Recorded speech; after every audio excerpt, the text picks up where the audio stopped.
CBN e a tecnologia, com Gilberto Sodré. Oferecimento VIP Rede, conexões digitais, 0800 722 8006.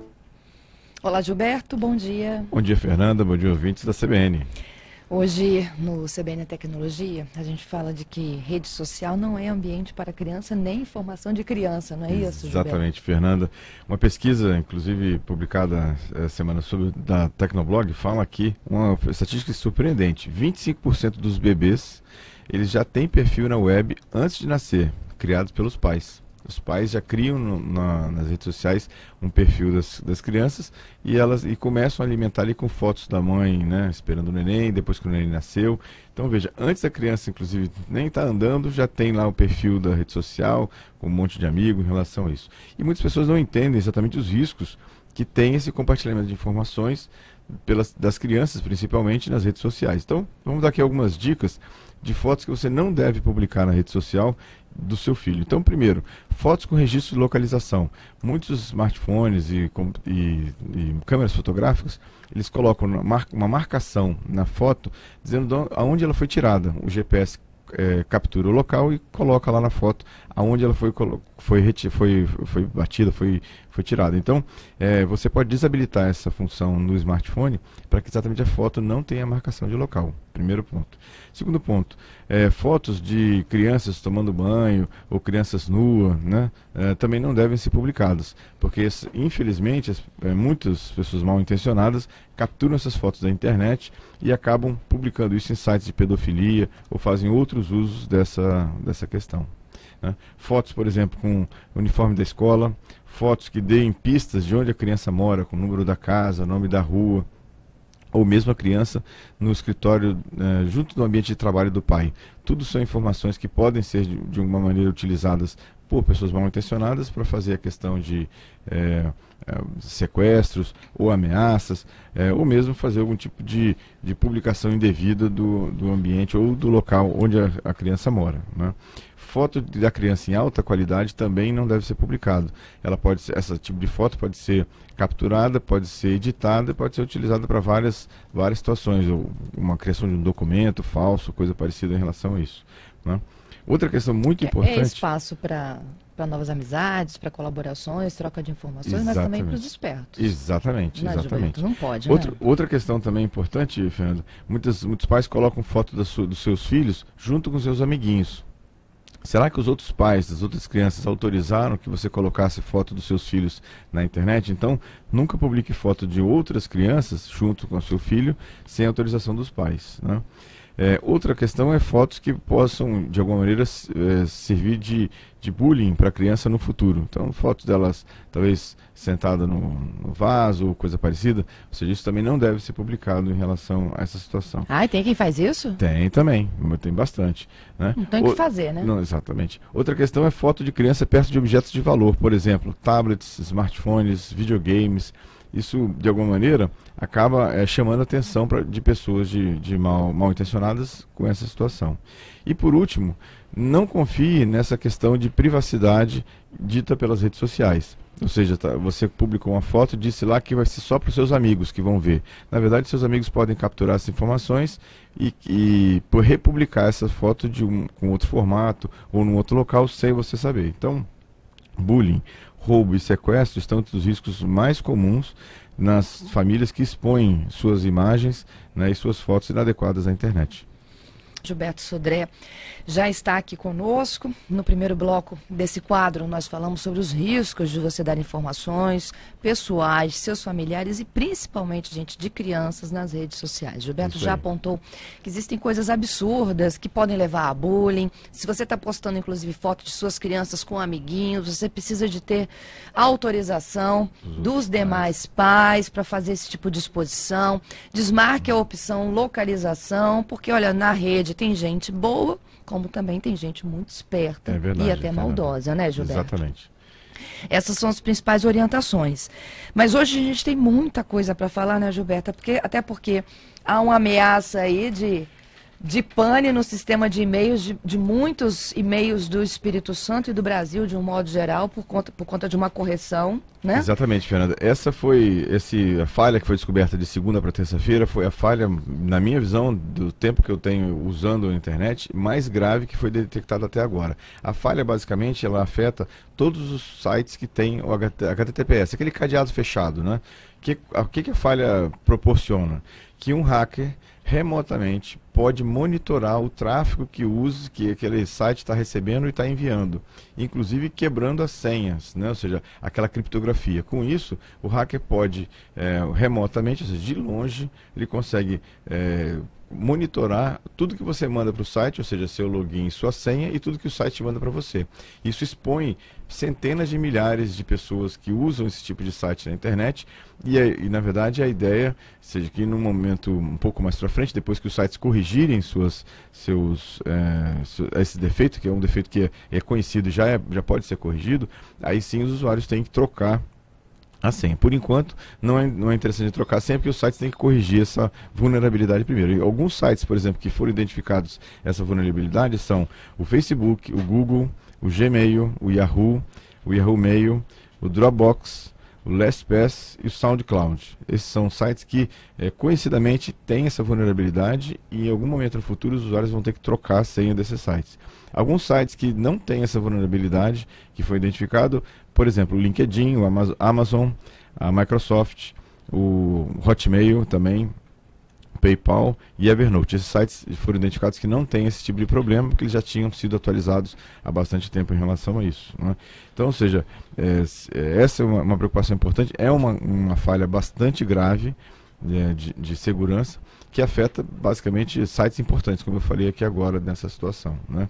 Se você tem interesse em ver se o site que você acessa, que não está nessa lista aqui, se ele está vulnerável ou não, existe um script na internet que você pode fazer isso. Na verdade é um site que você entra, digita o nome do site que você acessa via HTTPS e ele vai te dizer se ele está vulnerável ou não. O site é lastpass.com/hurtbleed, que é o nome da vulnerabilidade. Então esse site, você entra nesse site, tem um campo lá, você digita o nome do site que você normalmente acessa, e ele vai te dizer se o site está vulnerável ou não a esse problema que foi identificado na internet. Tá, e aí o que a gente tem que esperar? Acontecer para poder depois mudar a senha? Nesse momento, você tem que esperar um pouco a poeira baixar, porque agora está muito recente, os sites estão começando a atualizar, estão trocando suas versões, né, dessas bibliotecas de criptografia. Eu acredito que a partir da semana que vem, a gente já está numa situação segura de trocar a senha para que ela não seja vulnerabilizada. Ou então pode até trocar agora os usuários, mas sabendo que num futuro não muito distante a gente vai ter que trocar de novo, até que os sites equilibrem, né, ou pelo menos eles consigam atualizar os seus sistemas adequadamente. Tá, mas o que pode acontecer? De eu tentar entrar, por exemplo, no Face e ele não reconhecer minha senha? Não, o que pode acontecer é que alguém pode ter capturado a sua senha e entrar no seu Face e depois alterar, e pode até alterar a sua senha mesmo. Imagina site de banco.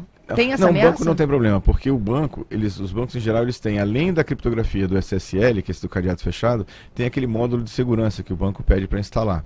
Na verdade, aquele módulo de segurança é uma criptografia adicional. Então, mesmo que o hacker, por algum motivo, altere ou monitore o tráfego do banco, ele não vai conseguir capturar sua senha, porque sua senha passa criptografada 2 vezes, vamos chamar assim, para o tráfego. A captura da informação, ela se dá na hora que a gente coloca o login e senha. Naquela hora que você informou para o site. Naquela hora, eles são embaralhados, os dados, eles, né? deveriam ser embaralhados, deveriam ser enviados criptografados para o site definitivo. Só que essa vulnerabilidade permite que o hacker quebre essa senha, ou seja, ele consiga monitorar a informação real, sem estar criptografada. Esse é o problema da vulnerabilidade do problema. Entendido. Nossa, então... Bastante grave o problema, e assim, foi uma descoberta assim, surpreendente, né, e agora os sites estão correndo atrás para poder se atualizar, né, e corrigir o defeito. Entendido.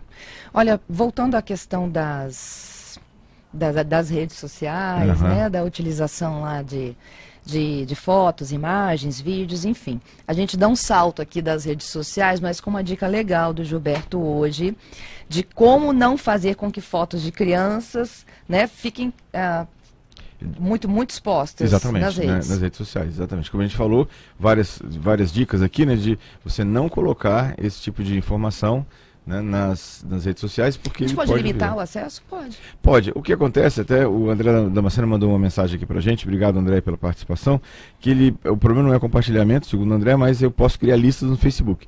Pode criar, é verdade, só que eu não confiaria nessas listas. Por quê? Porque essas pessoas que têm acesso à sua foto, elas podem salvar essa foto, podem até republicar essa foto em outros locais sem você ter o controle sobre isso. E muitas pessoas colocam assim, não, quem pode ver são apenas meus amigos e amigos dos meus amigos. Bom, você já não sabe quem são os amigos dos seus amigos, você já não tem esse tipo de controle. Mas você pode limitar só a amigos. Pode também, só que mesmo assim essas pessoas podem usar essas fotos num smartphone e pode baixar para um smartphone, o smartphone é perdido, depois a foto é mandada, né, para outro local. Pode ter baixado no computador, depois o computador vai para manutenção e alguém tem acesso a essas fotos na manutenção. Então, ou seja, quando você coloca essas fotos na internet, você mais ou menos perde o controle de onde ela vai, onde ela pode chegar. Então esse é o grande problema nessa questão de fotografia na internet. Ok. Temos mais perguntas. Vamos lá. Outra pergunta foi do Henrique. Ele entrou em contato com a gente aqui, obrigado Henrique aí pela participação, e pede para a gente falar um pouco mais do aplicativo Weezer. Muito bem, Henrique. O Weezer é uma aplicação que substitui aquela interface principal do telefone, ou seja, onde tem aqueles ícones, né, e onde tem o local que você pode ativar os aplicativos. Ela é a versão mais amigável, então ela fica numa versão de acesso mais simples, com ícones maiores, né, já com atalhos direto para alguns contatos. Então, para as pessoas que não têm assim, uma intimidade muito grande com o smartphone, pode usar esse aplicativo Weezer, ele é gratuito, ele funciona para Android, pode baixá-la diretamente lá do Google Play, né? E a única exigência é que ele tem que ser um Android acima da versão 4.0. E ele já funciona e aí ele já consegue organizar de forma melhor e fica com uma tela do smartphone mais simples de operar. Então esse é o uso do Weezer. Tenho mais perguntas aqui para você, Gilberto. Olha só. O ouvinte ele diz o seguinte, que ele viu um vídeo meio sem noção na internet essa semana. É um indivíduo que pega um aparelho Galaxy S5 novinho, que é bem carinho, e testa a resistência dele. Aí ele pergunta como? Ele dá marteladas no celular. Eu vi esse vídeo. E a bateria literalmente incha. Depois solta um líquido preto, sai voando para bater direto no rosto dele. E ele perguntou, você viu isso? É o Claudemir. Eu acho que isso é montagem, não? Não, é verdade. É verdade. É verdade. Você testou? Não, eu não testei, mas eu vi o vídeo também. E assim, aparentemente não é montagem. Na verdade, tem revistas internacionais que fazem testes de resistência. Eu já vi, inclusive, revistas que quando foi lançado o iPhone, o cara passava com a moto em cima do iPhone para testar a resistência do vidro. Então, ou seja, eles fazem esses testes, na verdade eles ganham esses smartphones, até compram os smartphones para fazer esse tipo de teste. Só que ninguém, eu vi inclusive o pessoal comentando que deram uma martelada no telefone e a bateria explodiu, né? Esse era o título do vídeo. Só que ninguém vai ficar dando martelada na tela do smartphone para esse tipo de situação. Mas de qualquer forma, aparentemente o vídeo realmente é verdadeiro. O celular montado, ele dá martelada. Exatamente, ele pega o celular em cima da mesa, pega um martelo e começa a bater em cima da mesa. Aí depois ele desmonta e vê que a bateria inchou? Não, na hora a bateria já explode lá. Quando ele tá batendo, a bateria... Ninguém vai bater nisso no telefone, né? Tem mais uma aqui. Olha, Gilberto, quando é que vai ser lançado o KitKat para o Galaxy Note 2? Na verdade, qual a vantagem dele? Bom, o KitKat é a nova versão do Android, né? Então, a versão nova do Android já está disponível em alguns aparelhos, né? Estão fazendo atualização lentamente. Isso depende muito da sua operadora, porque o Android ele é liberado pela Google, mas depois a operadora tem que fazer uma customização para liberar para os aparelhos que são dela, né, que foram medidos por ela. Então, depende muito da operadora que você tem hoje o seu plano e a agilidade dela em fazer essa liberação. Mais uma, Everton. Gilberto, o que é um scanner portátil? Como ele funciona e se ele faz leitura de todos os arquivos? O scanner portátil o scanner é aquele equipamento que você coloca uma folha e ele digitaliza a folha. Existem scanners de mão, que muitas vezes os advogados usam quando vão nas secretarias olhar algum processo, tem que tirar alguma cópia do processo. É como se fosse um pequeno scanner que você passa por cima da folha, né, e ele vai digitalizando todo o documento lá. Ele tem uma memória interna, guarda essa imagem do documento que ele digitalizou na memória, depois você liga esse scanner no computador e descarrega a imagem. É para isso que ele serve normalmente, e é como se fosse um scanner de mesa, né, que a gente chama. Só que ele é feito bem pequenininho, bem portátil, para ser transportado dentro de uma bolsa. Juliano, ele pergunta, existe algum programa que eu posso colocar Android no PC? Existem simuladores que, na verdade, não funcionam exatamente como um telefone. Mas se ele quiser, por exemplo, testar uma aplicação que ele está desenvolvendo, o simulador é feito para isso. Você quer testar um programa que você está desenvolvendo para Android no PC, você pode usar esse simulador e aí faz o desenvolvimento. Mas ele não é exatamente um celular completo, né? Um smartphone completo, mas tem muitas funções do Android. O Everton pergunta, qual é a função do Dropbox? Do Dropbox. Ele escreveu Dropbox. É Dropbox? É Dropbox, acho que não sei se essa é a versão. Dropbox, se for essa ideia, ele tem ele é como se fosse um diretório compartilhado na nuvem, né? E aí você consegue colocar, né, na verdade para o computador aparece como se fosse uma pasta, como se fosse um diretório. Você copia arquivos para lá, e na verdade esses arquivos são levados para a internet. E depois, aonde você instalar esse aplicativo, você pode recuperar as informações. Então é como se fosse um disco lá na internet. Você copia essas informações para esse disco na internet e qualquer outro computador que você instalar esse mesmo aplicativo, você vai conseguir copiar de volta da internet para aquele computador. Então é uma forma de você compartilhar, né, entre smartphone, tablet e PC, rapidamente arquivos, né? Mais uma. Vamos lá. Gilberto, como saber se o aplicativo Adobe F.Player baixado no Google Play é compatível com o meu Android? Ele disse que baixou várias vezes para ver filmes e toda vez que ele vai acessar o aplicativo, a informação que ele recebe é de que ele não existe. É o Lando que está te perguntando isso. Bom, é uma situação estranha, porque se o Google Play ele tem um controle de qual é a versão do Android que está na sua máquina e só disponibiliza para você aplicativos que já são compatíveis com o seu dispositivo. Normalmente, inclusive, tem aplicativos que só funcionam para algumas versões diferentes de Android e não aparecem para outros, né, para quem tem versões diferentes. Então, se ele deixou baixar para você, é que ele deveria ser compatível com o seu dispositivo, né? É um comportamento, no mínimo, estranho, né, dessa situação, né, para ele falar que não existe. O Lúcio te pergunta se existe algum aplicativo que baixa Excel e Word para tablets. Aí o Fábio, ele faz uma pergunta muito parecida. Ele diz o seguinte, que ele trabalha com representação, ele tem uma planilha que ele tem que digitar os pedidos. Ela funciona bem no computador, mas no tablet, que é Android, ele não consegue fazer a inclusão dos pedidos. Tem alguma forma dele conseguir isso? Tem sim. Existem alguns aplicativos que fazem a leitura, até a edição de arquivos do Office, né? Então, planilhas Excel, documentos do PowerPoint, né? E até documentos do Word também, eles usam no Android. Existem alguns aplicativos que fazem essa leitura. Ele procura por Office no Google Play, ele vai baixar. O que acontece é que muitas vezes alguns detalhes de formatação não são compatíveis. Por exemplo, no uso de Excel, ele vai usar uma função financeira sofisticada no Excel, pode ser que não tenha suporte nessa versão, né, simplificada do Office que roda no Android. Então ele tem que observar e testar, na verdade, para saber se vai funcionar ou não a planilha. Mas existe sim aplicativos que fazem essa situação, né, essa leitura dos arquivos do Office no Android. Existe algum antivírus grátis confiável?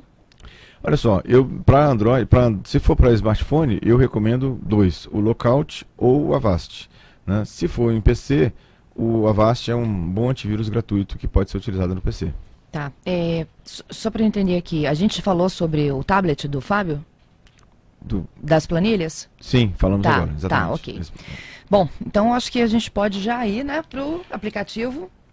Dica de aplicativo dessa semana é um aplicativo que muita gente já me perguntou, e aí talvez seja a dúvida de muitas pessoas também, que é como é que eu salvo fotos e vídeos do Instagram, né? Ou seja, eu vi um vídeo legal do Instagram, quero salvar no meu smartphone, ou eu quero ver uma foto, quero salvar também no smartphone. Existe um aplicativo chamado Easy Downloader for Instagram. Tá lá no Android, lá no Google Play, você pode baixar esse aplicativo, Easy Downloader for Instagram.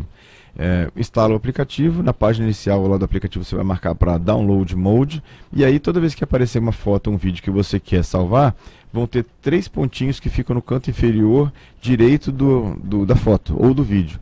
Clica ali e manda copiar né, o vídeo para o seu smartphone. Então ele vai baixar aquele vídeo ou aquela foto para o seu smartphone e vai salvar lá na pasta de fotos e de vídeos. Aí você pode usar depois essa imagem, né, para outros lugares. Então é bem simples de usar o aplicativo. Chama, mais uma vez, então, é Easy Downloader for Instagram. Testei e funciona sem problema nenhum. Lembrando apenas que você tem que respeitar os créditos das pessoas, das fotos que você baixar, né? É lógico, tem fotos que não são livres, né? E você tem que dizer pelo menos quem foi, de onde foi que você copiou, de quem foi o autor daquela foto. Ok. E os destaques da semana? Bom, destaque da semana, além da falha grave lá do SSL que a gente já comentou, né? Essa semana foi uma semana triste. Foi o obituário, fim da linha para o Windows XP. Né? Na última terça-feira também a Microsoft deixou oficialmente dar suporte e dar correções para o Windows XP. Né? É um sistema operacional de mais de 12 anos de vida, né?